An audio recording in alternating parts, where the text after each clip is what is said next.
Kamusta? Sa oras na ito ay nais kong anyayahan ka upang tayo mag-aral ng salita ng Panginoon. Alam mo ba na may dalawang mahalagang tanong sa buhay natin na dapat nating masagot? At ang unang katanungan na ito ay kung sakali bang ikaw ay mamatay sa mundong ito, nakatitiyak ka ba or 100% ka bang nakatitiyak na sa langit ka pupunta? Ang pangalawang tanong ay kung sakali nga na ikaw ay kinuha na ng Panginoon at sa pintuan ng langit ay andun si Kristo nakatayo at tinanong ka, ano ba ang nagawa mo nung nabubuhay ka para papasukin kita sa langit? Ano kaya ang maaari mong isagot sa Kanya? Marahil ang iyong kasagutan ay gumawa naman ako ng mabuti, tumulong naman ako sa kapwa ko, o dumadalo naman ako sa isang simbahan. Ngunit ito ba ay nakasasapat na upang tayo papasukin ng Diyos sa Kanyang kaharian? Ano sa tingin mo ang pinakamatinding problema ng mundo?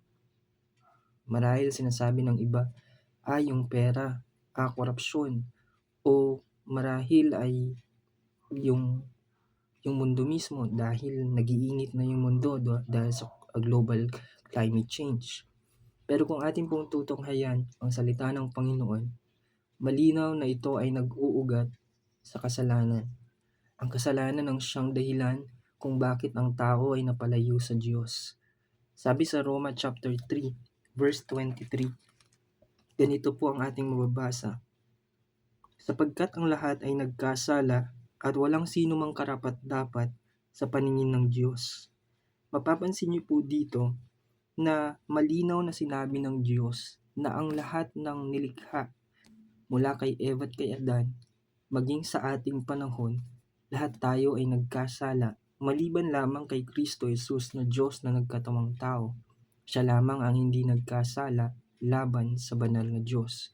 Subalit, ang sabi dito ay malinaw na lahat tayo ay nagkasala at wala daw karapat-dapat sa paningin ng Diyos. Ano pong ibig sabihin nito? Kung inyo pong maalala, si Adan at si Eva ay nagkaroon ng matinding kasalanan sa Diyos. Ano po ba ang ginawa nilang kasalanan? Ang sabi ng iba, sila'y kumain ng mansanas. Pero ang katotohanan, ito po ay hindi mansanas, kundi ito ay bunga ng pagkakilala ng mabuti at masama.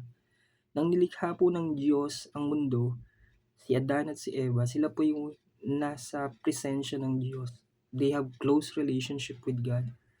At ang sabi ng Diyos, lahat ng nilikha niya ay para sa tao.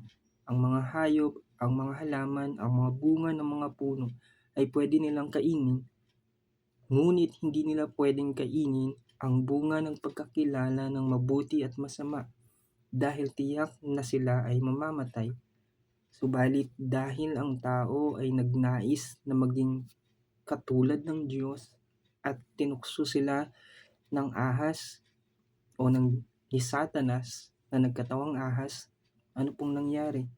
Bagamat alam nila yung utos ng Diyos, alam nila ang kaparusahan kapag sumuway sila sa utos ng Diyos, ay ninais pa rin nila at ginawa nga nila na kunin ang bunga ng pagkakilala ng mabuti at masama, at silang dalawa ay lumabag sa utos ng Diyos at sila'y pinalayas ng Diyos sa Garden of Eden. Now, ang tanong po ay, ang kasalanan ba ni Eva at ni Adan ay malaki or maliit? Marahil ang sabi ng iba, nako, malaki Kuya Bert kasi sila ay pinalayas ng Diyos. Kung atin pong titignang mabuti, maliit lamang po ang nagawang kasalanan ni Ed at ni Adan. Sumuway lamang sila doon sa simpleng utos ng Diyos. Ngunit alam niyo po, walang masama, walang malaki or maliit na kasalanan sa harapan ng Diyos. Tingnan niyo pong mabuti.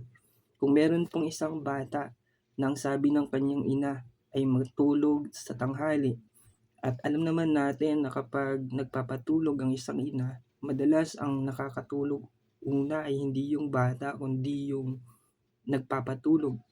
At natunghayan ng kanyang ina na ang bata ay naglalaro sa labas. Sapat na po bang dahilan yon upang palayasin ng kanyang ina ang kanyang anak doon sa kanilang tahanan dahil sa kanyang paglabag doon sa utos ng ina? Hindi po ba't hindi? Sapagkat maliit lamang ang kasalanan ng batang ito. Ganun din naman po kay Eva at kay Adan. Maliit lamang kung ating titignan ang kasalanan ni Eva at ni Adan, ngunit sapat na po yun para palayasin sila ng Diyos sa Garden of Eden, sapagkat ang katotohanan po ay walang malaki or maliit na kasalanan. Kung for example, ako ay nagnakaw ng 10,000 at ikaw ay nagnakaw ng 10,000,000, sa harapan ng Diyos ang tawag po doon ay pagnanakaw. Kaya nga po ang sabi ng Biblia, sapagkat ang lahat, tayong lahat ay nagkasala laban sa Diyos at walang sino mang karapat-dapat sa paningin ng Diyos. Ibig sabihin, hindi natin naabot ang kabanalan ng Diyos. Kaya nga po, ang sabi ng Biblia is sa Roma chapter 6, verse 23, ang sabi po doon, ang kabayaran daw sa kasalanan ay kamatayan. Sabi po dun sa Roma chapter 6 verse 23, sapagkat kamatayan ang kabayaran ng kasalanan. There is a punishment when we sin against God. Kapag tayo po ay nakagawa ng kasalanan laban sa banal na Diyos, ano daw po yung kabayaran? Kamatayan. Ang kamatayan po dito ay hindi lamang tumutukoy sa kamatayang pisikal, sapagkat tignan niyo po ang ating buhay. Ang ating pong katawan ay nahahati sa dalawang bahagi, yung ating pisikal at yung ating kaluluwa. Ang pinaka mahalagang bahagi ng ating katawan ay yung ating kaluluwa. Bakit? Sapagkat yung ating katawan, kapag tayo po ay namatay, ito ay ililibing 6 feet below the ground. Mayaman ka man, mahirap ka man, maganda ka man, cute ka man, lahat po tayo pagdating ng araw ay pantay-pantay na ililibing 6 feet below the ground. Subalit yung ating kaluluwa ang siyang haharap sa Diyos. Tingnan niyo pong mabuti para patunayan ko po sa inyo na ang tunay na buhay ang ating kaluluwa. Kapag tayo po ay namatay, ang ating kaluluwa ay hihiwalay sa ating pisikal na katawan. Kaya't kahit anong gawin natin, suntukin man po natin ito, saktan man natin ito, dahil patay na yung ating katawan, wala na po siyang emosyon, wala na siyang mararamdaman. Subalit kapag yung ating kaluluwa ay muling sumanib sa ating katawan, dun po tayo buhay. Kaya't kapag atin po itong sinaktan, atin po itong tinadyakan, makakaramdam po ito ng ng sakit, ng emosyon, sapagkat ang tao ay buhay. Kaya nga po, sabi ng Biblia, sapagkat ang lahat ay nagkasala at hindi naging sapat ang lahat ng ating ginagawa upang tayo ay makaabot sa kabanalan ng Diyos. Ang kabayaran daw po sa simpleng kasalanan natin ay kamatayan. Ang kamatayan po dito ay ang tinutukoy na kamatayan ay patungkol sa kamatayan natin spiritually, kung saan tayong lahat na nagkasala sa Diyos ay sa impyerno pupunta, sapagkat yun ang kabayaran sa ating kasalanan. Kaya nga po, nang nalaman ng tao na ang kahahantungan pala niya na tiyak ay sa impyerno, gumawa ng paraan ng tao upang maabot ang pamantayan ng Diyos. Lagi po siyang nagsisimba, lagi po siyang gumagawa ng mabuti, lagi po siyang nagdarasal, lagi po siyang nasa simbahan nakaluhod. Lahat pong ito ay ginawa ng tao upang maabot lamang ang Diyos. Subalit, hindi sasapat ang lahat ng ating ginagawa dahil tayo po ay nagkakasala sa Diyos. Tayo po ay gumagawa ng kasalanan sa Diyos, maging sa pag-iisip lamang, nagkakasala na tayo sa Diyos. Kaya nga po, lahat tayo, ang kahahantungan natin ay sa tiyak na kaparusahan sa impyerno. Subalit alam niyo po, hindi natapos ang statement ng Biblia na ang kabayaran sa kasalanan ay kamatayan. Ang sabi po dun sa sumunod na statement, ngunit ang kaloob ng Diyos ay buhay na walang hanggan sa pamamagitan ni Kristo Jesus na ating Panginoon. Alam niyo po, napakabuti ng Diyos. Dahil nakita niya ang ating sitwasyon at dahil mahal niya tayo, nagbigay po siya ng regalo. Ano po yung regalo na ibinigay ng Diyos? Si Kristo. Si Kristo daw po ay kaloob, regalo. Ibig sabihin, pag regalo, hindi mo kailangang bayaran, hindi mo kailangang tumbasan ng anumang halaga, sapagkat po ito ay libreng ibinigay ng Diyos. Ano po ang kondisyon? Sapagkat ang kabayaran sa kasalanan ay kamatayan, ngunit ang kaloob ng Diyos ay buhay na walang hanggan. Ang kaloob, ang regalo, kailangan nating tanggapin ang regalo ng Diyos na si Kristo. At kapag ginawa daw po natin yun, tinanggap natin si Kristo bilang Panginoon at tagapagligtas ng ating buhay, ay magkakaroon daw po tayo ng buhay na walang hanggan. Kaya nga po, mahalaga na magkaroon tayo ng ganoong pagnanais na tanggapin ang regalo ng Diyos. At ang pagtanggap po kay Kristo ay hindi sa pamamagitan ng isip, dahil alam niyo po, may mga tao na akala nila ay sa pamamagitan ng pagtanggap sa isip, nag-pray naman ako sa isip. Hindi po yan ang hinahanap ng Diyos. Ang hinahanap po ng Diyos ay yung lalabas mula sa iyong bibig, ide-declare ng iyong bibig na tinatanggap mo si Kristo bilang Panginoon at tagapagligtas. Yan po, nais ko po kayong anyayahan na tanggapin si Kristo sa buhay niyo bilang Panginoon at tagapagligtas. Sa simpleng panalangin pong ito, kaya ako po ay mananalangin at ariin niyo na para bang ito'y panalangin din ng inyong puso. Tatanggapin niyo si Kristo bilang Panginoon at tagapagligtas ng inyong buhay. Sabayan niyo lamang po yung panalangin na ito. Maraming salamat dahil nalaman ko na ako ay nagkasala laban sa iyo. Humihingi ako ng tawad sa lahat ng kasalanan na nagawa ko laban sa iyo. Sa isip, sa gawa, at maging sa mga salita. Panginoong Hesus, inaanyayahan kita sa aking puso, sa aking buhay bilang Panginoon at tagapagligtas. Nananampalataya ako sa ginawa mo sa krus para sa akin, na ikaw ay ipinako, namatay, at sa ikatlong araw ay muling nabuhay.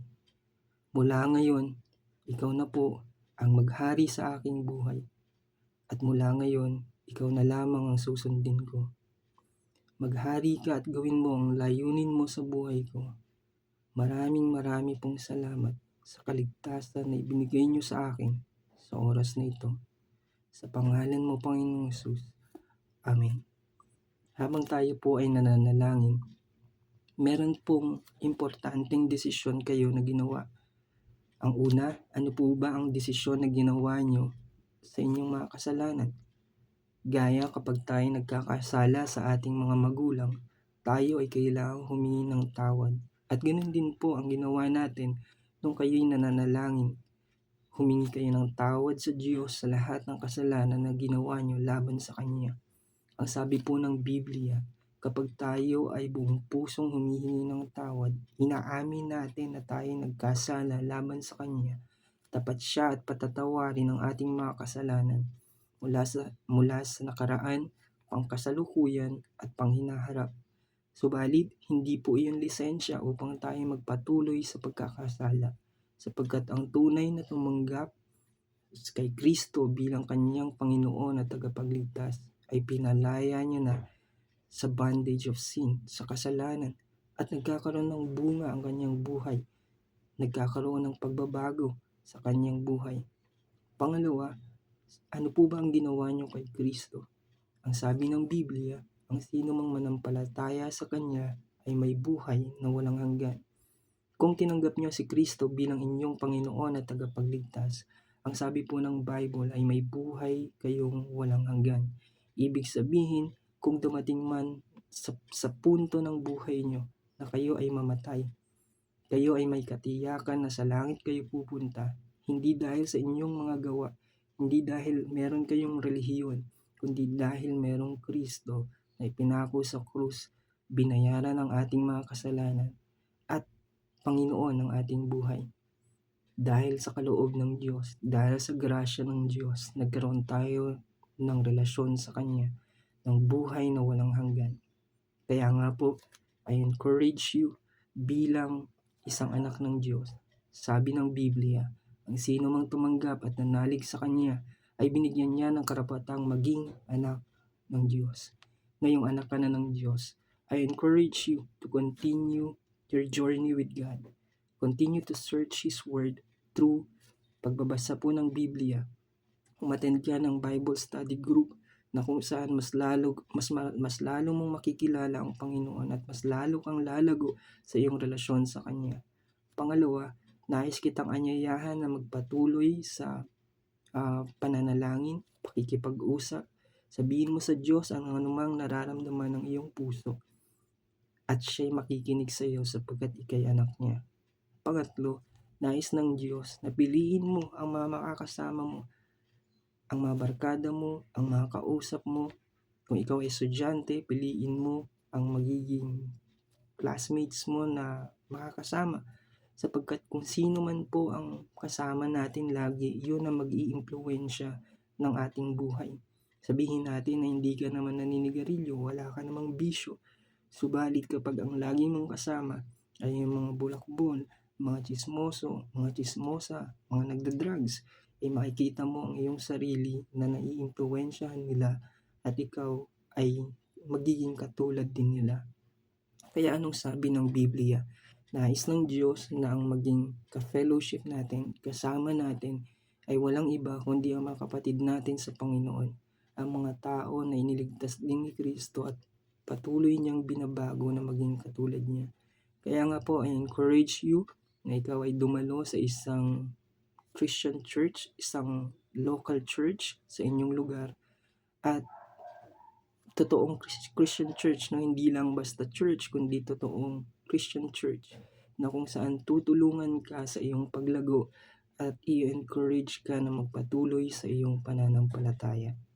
I hope this simple video will help you to know more God and to search God in your life and continue your journey sa iyong pananampalataya. Maraming salamat and to God be all the glory.